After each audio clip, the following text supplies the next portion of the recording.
I got the first session up on YouTube. It takes a while to load. Yeah, you mash a couple buttons. Anyway, everyone, welcome back from lunch. We're glad you're here. We're going to be reading out of the book Alcoholics Anonymous on 84 and 85. Would somebody else want to do some reading? Because we're going to read. This brings us to step 10. That paragraph, and then actually just the next two full paragraphs. I'll read whenever you want me to read. Let's go ahead and do our, let's do, if you don't mind, this brings us to step 10, and then you finish that paragraph on 85, finishing with, this is how we react so long as we keep in fit spiritual condition. Okay. This thought brings us to step 10, which suggests we continue to take personal inventory and continue to set right any new mistakes as we go along. We vigorously commence this way of living as we cleaned up the past. We have entered the world of the spirit. Our next function is to grow in understanding and effectiveness. This is not an overnight matter. It should continue for our lifetime. Continue to watch for selfishness, dishonesty, resentment, and fear. When these crop up, we ask God at once to remove them. We discuss them with someone immediately and make amends quickly if we have harmed anyone. Then we resolutely turn our thoughts to someone we can help. Love and tolerance of others is our code. And we have ceased fighting anything or anyone, even alcohol. For by this time, sanity will have returned. We will seldom be interested in liquor. If tempted, we recoil from it as from a hot flame. We react sanely and normally, and we will find that this has happened automatically. We will see that our attitude toward liquor has been given us, that our new attitude toward liquor has been given us without any thought or effort on our part. It just comes. That is the miracle of it. We are not fighting it, neither are we avoiding temptation. We feel as though we have been placed in a position of neutrality, safe and protected. We have not even sworn off. Instead, the problem has been removed. It does not exist for us. We are neither cocky nor are we afraid. That is our experience. That is how we react so long as we keep in fit spiritual condition.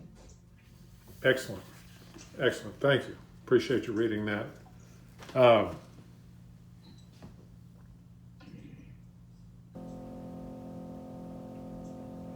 Okay, we're just gonna go around and affirm that I will regularly do step 10. I will regularly do step 10.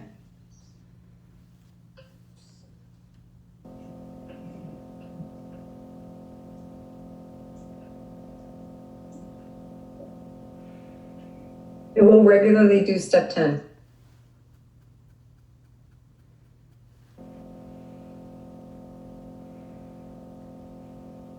I will regularly do step 10.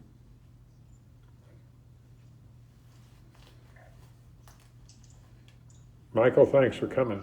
We're recording this, by the way, and the audio only is going to go on YouTube, so we want to let everyone know that. Okay. Okay, we're up to our 10th step prayer. Let's do the prayer in unison. Prayer. God, remove the selfishness, dishonesty, resentment, and fear that has cropped up in my life right now. Help me to discuss this with someone immediately and make amends quickly if I have harmed anyone. Help me to cease fighting anyone and anyone. Show me where I may be hurtful to someone else. Help react singly, not copy or afraid. How can I best serve you? Your will, not mine, be done. Amen. Amen. Excellent. So that's step 10. That's step 10. And so let's give ourselves a hand for doing step 10. And then the next step, step 11, Sandy Beach was of the opinion that step 11 is kind of an underused step by people. And I wouldn't disagree with them. We're going to pick up our reading on page 85 in the book Alcoholics Anonymous. And I'll pick up the reading here at the bottom of the page on 85. Step 11 suggests prayer and meditation. We shouldn't be shy on this matter of prayer. Better men than we are using it constantly. It works if we have the proper attitude and work at it. It would be easy to be vague about this matter, yet we believe we can make some definite and valuable suggestions. When we retire at night, we constructively review our day. Were we resentful, selfish, dishonest, or afraid? Do we owe an apology? Have we kept something to ourselves which should be discussed with another person at once? Were we kind and loving toward all? What could we have done better? Were we thinking of ourselves most of the time? Or were we thinking of what we could do for others, of what we could pack into the stream of life? And then skipping down to the next full paragraph, on awakening, let us think about the 24 hours ahead. We consider our plans for the day. Before we begin, we ask God to direct our thinking, especially asking that it be divorced from self-pity, dishonesty, or self-seeking motives. Under these conditions, we can employ our mental facilities with assurance, for after all, God gave us brains to use. Our thought life will be placed on a much higher plane when our thinking is cleared of wrong motives. In thinking about our day, we may face indecision. We may not be able to determine which course to take. Here we ask God for inspiration, an intuitive thought or a decision. We relax and take it easy. We don't struggle. We are often surprised at how the right answers will come after we have tried this for a while. What used to be the hunch or occasional inspiration gradually becomes a working part of the mind. Being still inexperienced and having just made conscious contact with God, it is not probable that we are going to be inspired at all times. We might pay for this presumption in all sorts of absurd actions and ideas. Nevertheless, we find that our thinking will, as time passes, be more and more on the plane of inspiration. We come to rely upon it. We usually conclude the period of meditation with a prayer that we be shown all throughout the day what our next step is to be, that we will be given whatever we need to take care of such problems. We ask especially for freedom from self-will and are careful to make no request for ourselves only. We may ask for ourselves, however, if others are to be helped. We are careful never to pray for our own selfish ends. Many of us have wasted a lot of time doing that, and it doesn't work. You can easily see why. If circumstances warrant, we ask our wives or friends to join us in morning meditation. If we belong to a religious denomination, which requires a definite morning devotion, we attend to that also.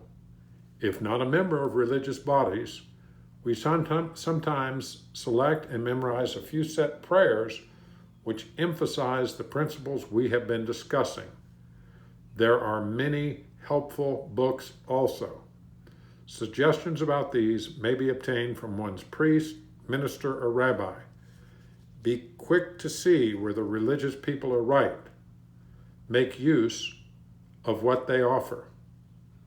As we go through the day, we pause when agitated or doubtful. We ask for the right thought or action. We constantly remind ourselves we are no longer running the show, humbly saying to ourselves many times each day, "Thy will be done." We are then in much less danger of excitement, fear, anger, worry, self-pity, or foolish decisions. We become much more efficient. We do not tire so easily, for we are not burning up energy foolishly as we did when we were trying to arrange life to suit ourselves. It works, it really does. We alcoholics are undisciplined, so we let God discipline us in the simple way we have just outlined. But this is not all. There is action and more action. Faith without works is dead. The next chapter is devoted entirely to step 12. And then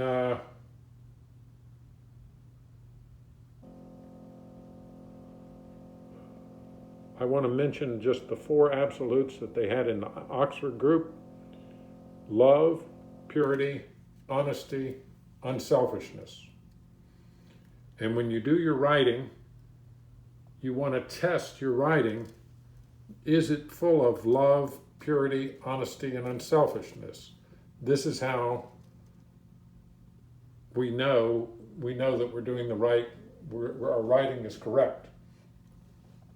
And then when you work the steps, you want to work towards love, purity, honesty, unselfishness. That's the goals of the program. And then I want to go back to just mention that in the 1940s, there were guided meditation meetings. They used to do that. And then you note things you see that inspire you. You note things that you hear that inspire you. And you notice sensations, or just simply how do you feel? And then the sensation of knowing, that would be thoughts that come to you. And then this is a historical footnote. I didn't know this until I did that workshop that I went to. Anne Smith was a circuit speaker in the Oxford group. Many of the phrases in the book Alcoholics Anonymous come from Anne Smith. Bill W. offered authorship of the chapter to wives to Anne Smith. Lois got mad. Anne turned Bill down. Bill offered Lois the chance to write the chapter. Lois turned Bill down. Bill wrote the chapter to wives. I thought that was interesting. All righty, we're going to do we're going to spend 5 minutes doing writing, our 11th step writing. And again, we've already mentioned that you can test your writing. Does it have love, purity, honesty, unselfishness? And now this, when we're finished writing, this is a chance for God to speak to us when we do our writing. And there'll be an opportunity for anyone who wants to share what they've been writing for 5 minutes. And so let's stop and get our blank pieces of paper and do 5 minutes of writing.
righty, that's pretty close to 5 minutes.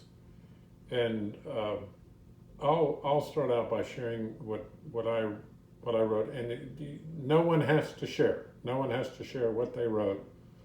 But if you'd like to share, we'd love to hear what you wrote, and understand that if you wrote something, God can actually speak to someone else through what you wrote. It may not even be for you. It may be for someone else. I'm glad to be here. I'm grateful to everyone who came today.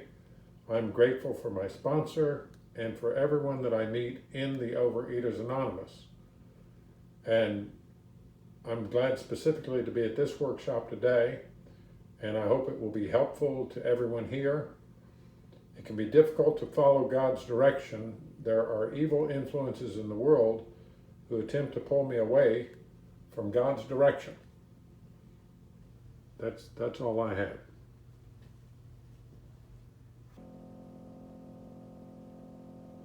I'll share what I wrote. Go ahead. Well, I made it. My morning started at 11 Eastern with bingo. Service, I call bingo for the ladies at Notre Dame Housing, and one guy. After that was Harlan's meeting. I found out today Harlan is not a Notre Dame fan, and I was wearing my Notre Dame shirt at the meeting. I think I will not wear it next week. We spent the time talking about AA history, about Bill and Dr. Bob and Bill Dodson, and AA number 4, Ernie. He married Dr. Bob's daughter. Then I made it to the back to basics and was painfully reminded that I have not been doing my step 10, and then painfully reminded that I've been slacking on my step 11 too, and that's where I stopped at. Thank you. Anybody else? I'll share. I kind of was just writing about how, some of my resentments I have right now, and that I've been hearing some old tapes in my head that I've got to figure out how to get to stop, and that I think I'm going to take up that idea of writing that letter, because the person I need to say those things to, I can't talk to. So I think the letter is a great way to release the letter, and to be able to do that. So, because I don't feel like I have anybody to release those feelings to, it's building up a resentment, and not just towards that person, but to other people as well. So I just spent some time writing about that. So that was a great suggestion, and I'm glad I was here to hear it. Thanks for letting me share. Thank you for sharing. We're glad you're here. Anybody else want to share what they wrote?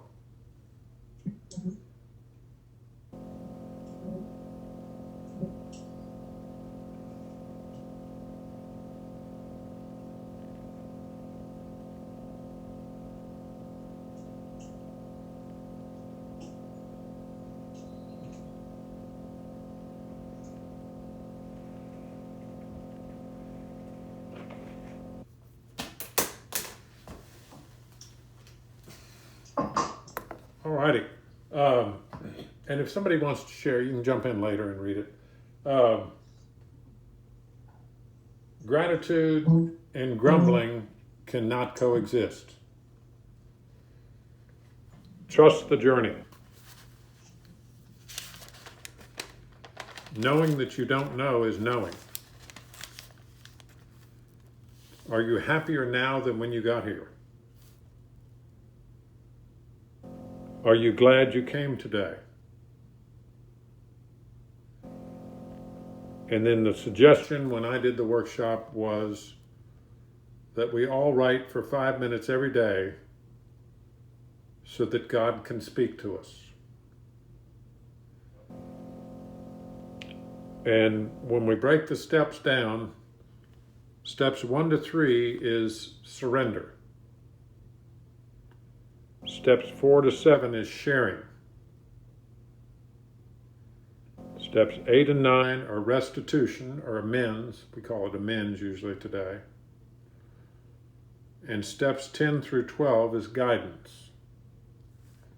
I'm going to go through those again. Steps 1 to 3 is surrender. Steps 4 to 7 is sharing.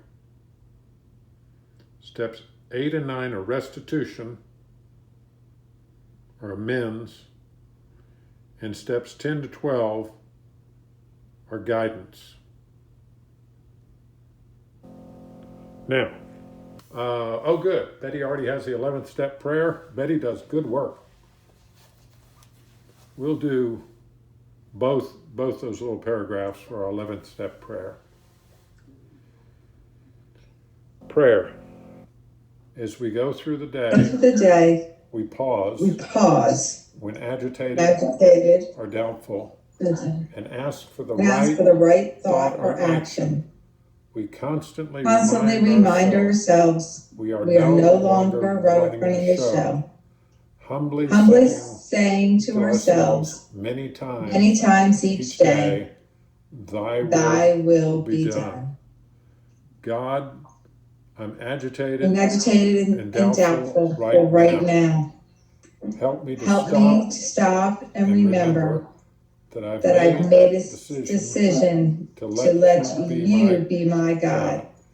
Give me the right thoughts and actions. God, save me from fear, anger, worry, self-pity, or foolish decisions. And that your will, not mine, my will, be done. Amen. All righty. Let's give ourselves a hand for doing step 11. This is tremendous. We're doing great. Now we're going to go to step 12. And we're going to start in the book Alcoholics Anonymous on page 568.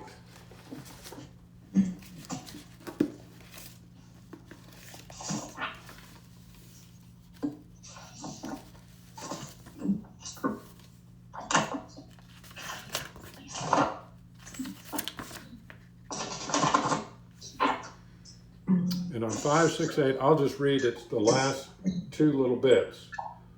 We find that no one need have difficulty with the spirituality of the program.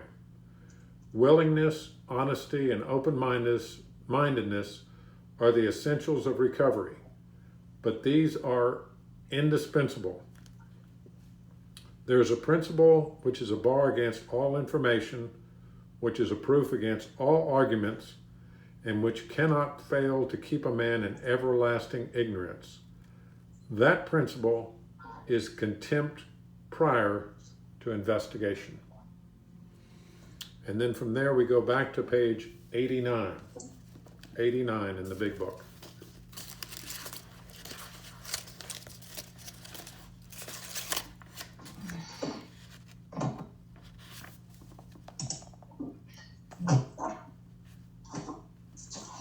Now, would someone like to read?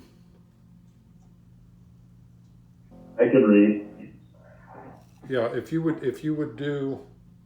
just do that whole page. Okay. Practical experience shows that nothing will so much ensure immunity from drinking as intensive work with other alcoholics. It works when other activities fail. This is our 12th suggestion. Carry this message to other alcoholics. You can help when no one else can. You can secure their confidence when others fail. Remember, they are very ill. Life will take on new meaning to watch people recover, to see them help others, to watch loneliness vanish, to see a fellowship grow up about you, to have a host of friends. This is an experience you must not miss. We know you will not want to miss it. Frequent contact with newcomers and each other is the bright spot of our lives. Perhaps you are not acquainted with any drinkers who want to recover. You can easily find some by asking a few doctors, ministers, priests, or hospitals. They will be only too glad to assist you. You don't start out as an evangelist or reformer. Unfortunately, a lot of prejudice exists. You will be handicapped if you arouse it. Minister and doctors are competent and you can learn much from them if you wish, but it happens that because of your own drinking experience, you can be uniquely useful to other alcoholics. So cooperate, never criticize. To be helpful is our only aim. Excellent. Thank you. And then I'll read just this first little tiny bit on page 90. When you discover a prospect for Alcoholics Anonymous, find out all you can about him. If he does not want to stop drinking, don't waste time trying to persuade him. You may spoil a later opportunity. And then if someone would pick up the reading, just a few sentences on page 91, see your man alone if possible. Would somebody like to read that? I can read that. Excellent. See your man alone if possible. At first, engage in general conversation. After a while, turn the talk to some phase of drinking. Tell him enough about your own drinking habits, symptoms, and experiences to encourage him to speak of himself. If he wishes to talk, let him do so. You will thus get a better idea of how you ought to proceed. If he is not communicative, give him a sketch of your drinking career up to that point, up to the time you quit. But say nothing for the moment of how that was accomplished. If he is in a serious mood, dwell on the troubles liquor had caused you, being careful not to moralize or lecture. If his mood is light, tell him humorous stories of your escapades. Get him to tell some of his. Okay, we stop there. And then we go to page 94. 94. And then we pick up the reading, outline the program of action.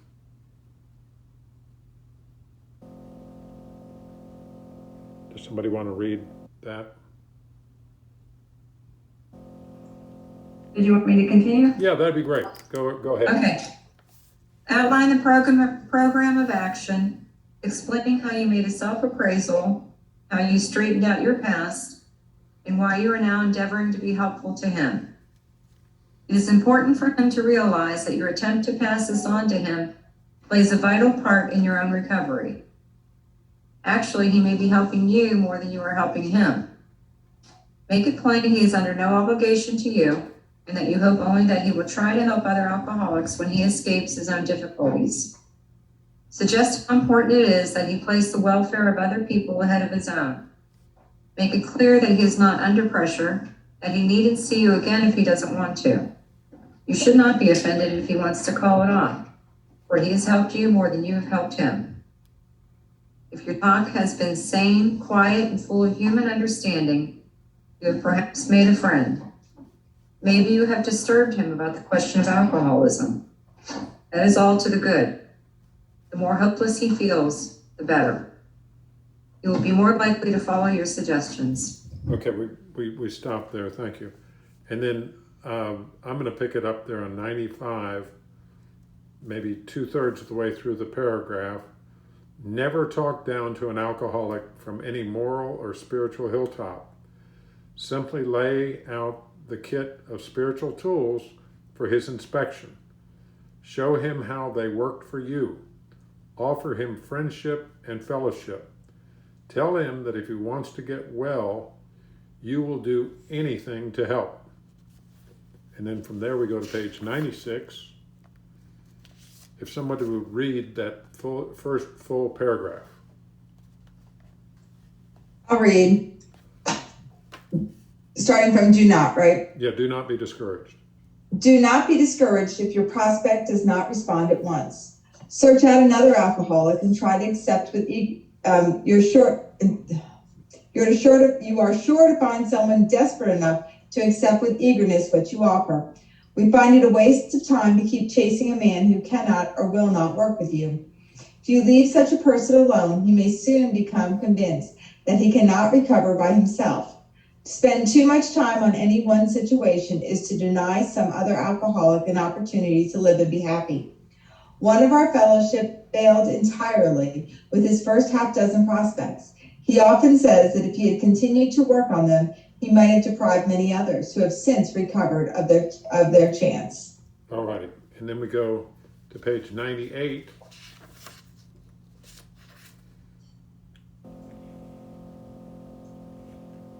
And read the first full paragraph and the next paragraph. It is not a matter of giving that is in question.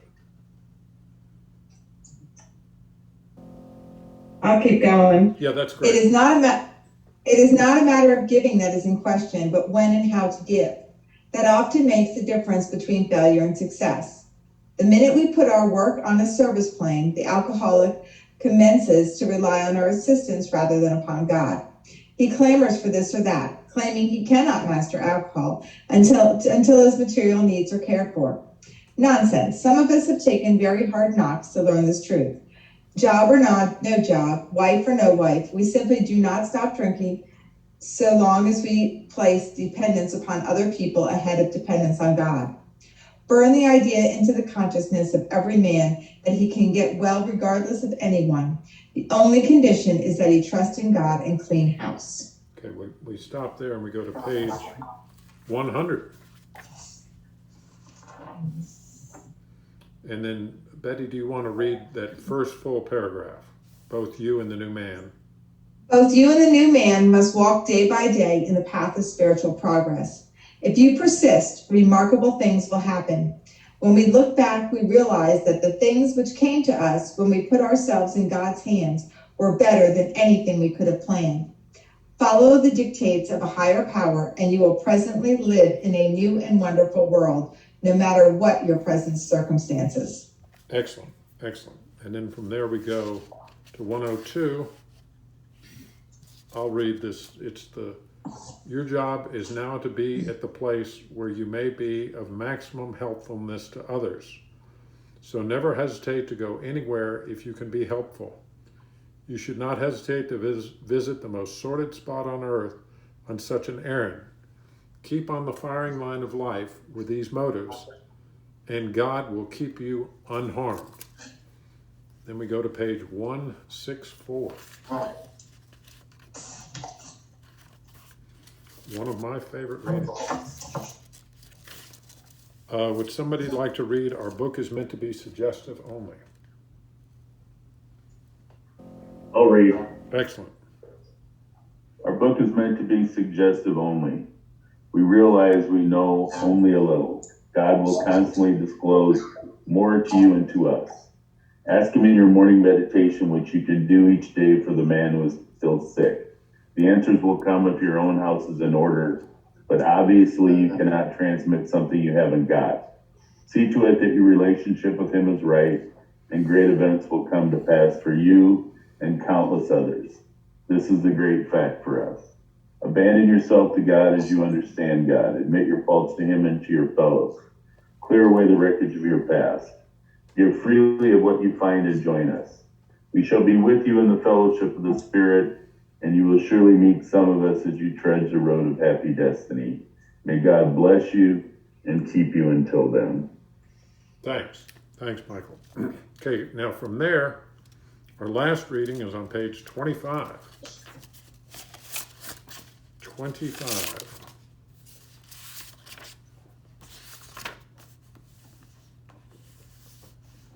Would someone like to read the first and second full paragraph starting out with, "There is a solution"?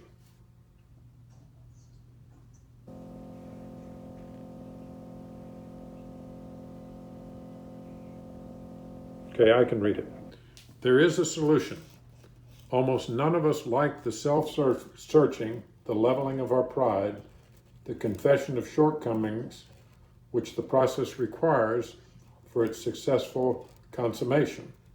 But we saw that it really worked in others, and we had to come to believe in the hopelessness and futility of life as we had been living it. When, therefore, we were approached by those in whom the problem had been solved, there was nothing left for us but to pick up the simple kit of spiritual tools laid at our feet. We have found much of heaven, and we have been rocketed into a fourth dimension of existence, of which we had not even dreamed.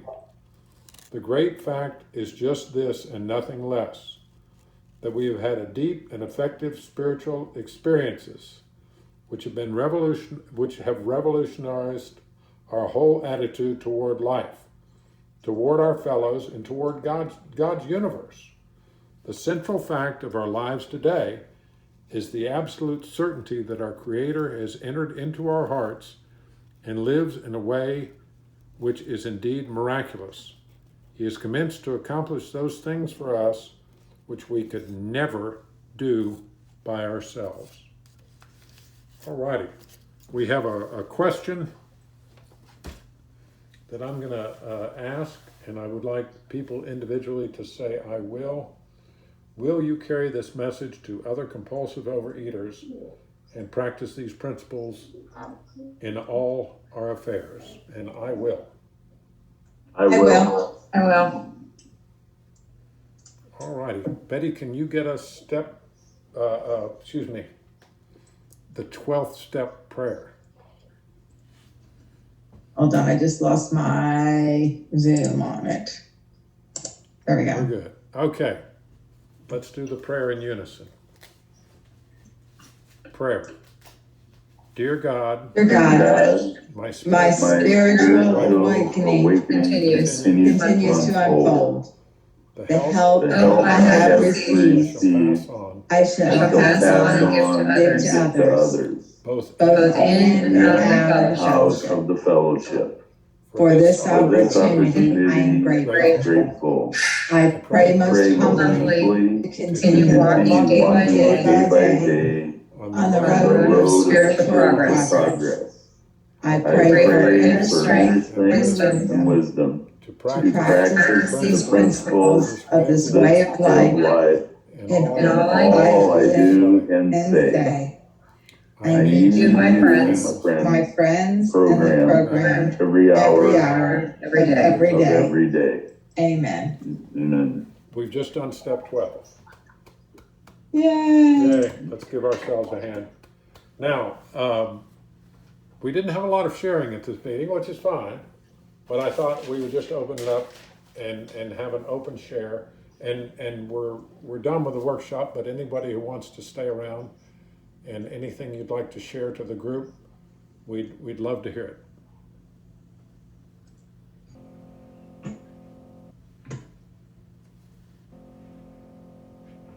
I'll share. Yes, go ahead. Today I have 42 days Yay! of abstinence. Thank you. I'm very, very grateful for that. My abstinence day started on September 11th. And well, it was kind of a strange day that day. It was also a Saturday. And I had eaten too much of the wrong stuff the night before, and I woke up earlier that day, and I decided, well, I'm going to go to Jimmy John's for lunch today. As soon as Harlan's, I was still going to Harlan's meeting, which started at noon, my time, 1 o'clock Eastern. And so anyway, I went to Harlan's meeting, and I'm only into the meeting 10 minutes, and I say to myself, well, I can't wait any longer. So I leave the meeting, and I run out to my car to go to Jimmy John's, and I locked my keys in the building. So I'm locked out of the building, and I'm calling people to let me in the building, and finally get a hold of somebody. I walk halfway around the building to get in the door that shoots by, and that's I get back in the building, and I didn't want to go to Jimmy John's anymore, and so that's kind of been the start of of a good period of abstinence for me. It's like my third longest so far since I got serious in the program in March of 2013. That was basically all I wanted to share. Was I'm grateful for my 42 days. Grateful for everyone at this meeting for being a part of my recovery, and I'll pass. Thanks, Michael. Thanks.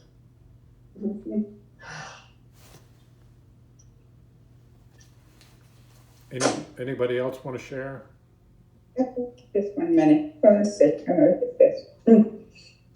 Oh, hi. I'm Ann, and I'm very grateful that I was able to listen to most of the meeting. I had to take care of my husband, so I wasn't able to really participate as far as writing in that. But I'm very thankful, and I feel like OA has saved my life. I'm so grateful that I was able to be in OA for so many years. God definitely blessed me with that.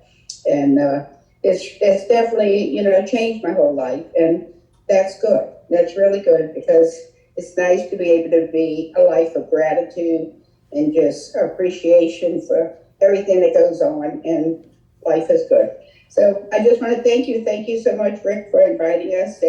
And I'm so glad to have seen you again. So God bless you. And I hope everyone continues recovery.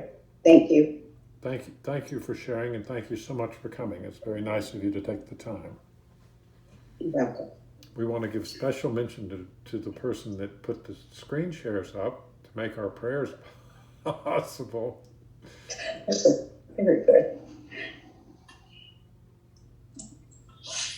I'm grateful to be of service and grateful that I can share the skill set that I have. That's it. Anytime. I'm going to read something out of As Bill Sees It, and people that know me could probably get tired of me reading out of As Bill Sees, but to me this is a wonderful book. And I would even mention how I found this book. It's written in the big book, other books that may be helpful. This was really not even recommended to me by an individual.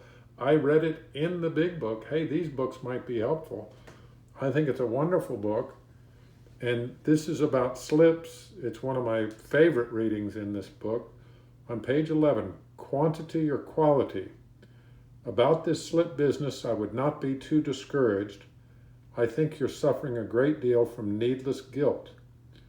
For some reason or other, the Lord has laid out tougher paths for some of us, and I guess you're treading one of them. God is not asking us to be successful. He is only asking us to try to be. That you surely are doing and have been doing. So I would not stay away from AA through any feeling of discouragement or shame. It's just the place you should be. Why don't you try just as a member? You don't have to carry the whole AA on your back, you know. It's not always the quantity of good things that you do. It's also the quality that counts. Above all, take it one day at a time. And my takeaway from that is, and I think there's 11 references in this book to slips. If I have a slip, I need to think about it the way it talks about in the literature, not with the compulsive overeating brain that I have. My brain goes to bad places. My best thinking got me to 310 pounds. There's problems there. There's problems there. This is the way I should be thinking about things. And that and the other information in our literature. I'll pass. Does anyone else want to share?